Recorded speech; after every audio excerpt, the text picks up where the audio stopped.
I feel a little bit strange, a little bit different. Miss Universe Australia, TV star and model Rachel Finch. This is our turf. And it's like nothing she could ever have expected. Oh my God! I feel so cleansed. Okay, cleansed is a good word. No filming, but can we come in and show Rachel? Don't attempt this at home, kids. This is what it's like. There is no doubt that there are two significant Muslim communities in Australia from a demographic point of view. One is in the Bankstown through to Lakemba area of southwest Sydney, and the other is in the northern suburbs of Melbourne. Demographer and social commentator Bernard Salt. The Muslim community, like any migrant community, like to congregate where people speak their language, where their churches are located, where there is newspapers, where there are supermarkets that provide their food. We've invited Rachel down to Bankstown and live a life in the day of the Muslim community. I'm nervous because I've never done anything like this before. We're just normal people living our lives like other Australians in the country. Today, Rachel will be walking in the shoes of Rebecca Kay, a devout Australian Muslim woman and mother of 4. Were you born here? Yeah, I was born in Australia. I'm an Australian background and I became Muslim about 8 years ago.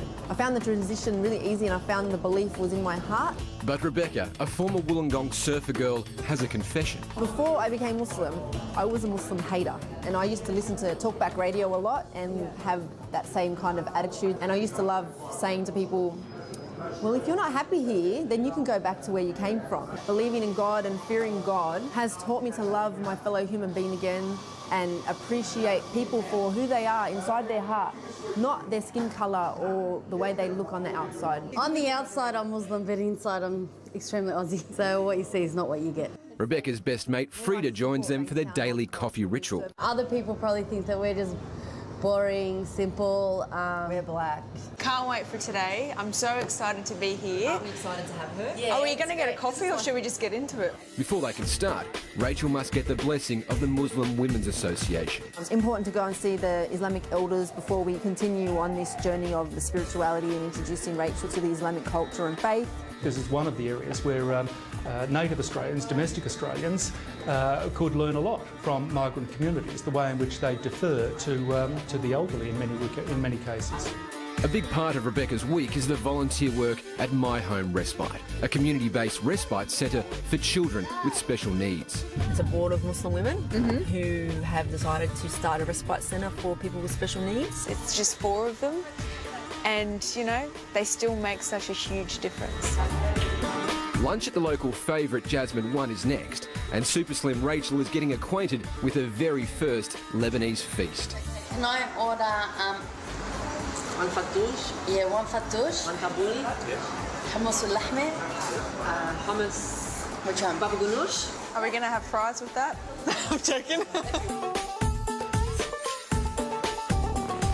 Outside the Auburn Gallipoli Mosque, Rachel's physical transformation begins. But it's inside the mosque where she feels different, changed. I feel so cleansed. Okay. As soon as I walked in, there was a sense of peace, happiness. I loved it. Thank you.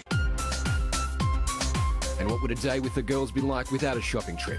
I wanted to bring you down and show you about our Islamic fashion. We've got a lot of dresses and skirts. Do you want to start trying on some? Yes, please. I'll wait in the dressing room. Let's do the Julia Roberts and Pretty Woman thing. Okay. Feels like I'm putting my swimming cap on. Thank God, you know, it's getting away from the blacks and getting away from the boring colours. Can we do some shopping? How about that?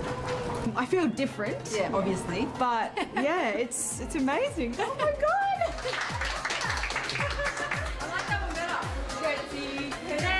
It's elegant, it's tasteful. We don't do anything without bling. The first day that you wore a scarf when you converted, did you feel weird walking down the street? Yeah. A little bit yes and no because it's Bankstown and like that's what people, you know, it's not an uncommon thing to be seen with. I've often had so many people comment me on the way I'm dressed saying, oh wow, you know, where did you get that from? Now what are we having tonight? At home, and Rebecca is getting dinner prepared. We have people over all the time. Really? It never ends. A lot of kids, they all play together, it's really loud. And don't say no. No. If I say to you, you're hungry and you want to eat something, It's always if a I say it yes. 3 times, it better be a yes on the 3rd time. Rebecca's husband Albert is home. Well, we've been looking after the kids for you. We just need a man to start the barbie. Yeah, well, I'm sure one will come soon. Next is my house. And Rachel is getting a crash course in barbecue, Lebanese style. Guys, thank you so much for having me today, and Rebecca, thank you so much for showing me around. It was absolutely beautiful and welcoming me into your home. I wish that everyone could be like you and so warm and open-minded, and you know, we hope that something good comes from this story. I think that the experiment with Rebecca shows that this is very much the way of the future. I think with an open and tolerant mind on both sides, that we can actually fuse something that's quite enviable in comparison with the rest of the world. It was nice to be able to step inside her shoes and see that those stereotypes of Australian Muslim women aren't particularly true. At the end of the day, we're all Australian, no matter what colour our skin is or what we believe in or what our backgrounds are, that, you know, we're all just fair dinkum dinky die Aussies. They're intelligent, they're smart, they're independent, they want a career and they want a family, and to me that's empowering.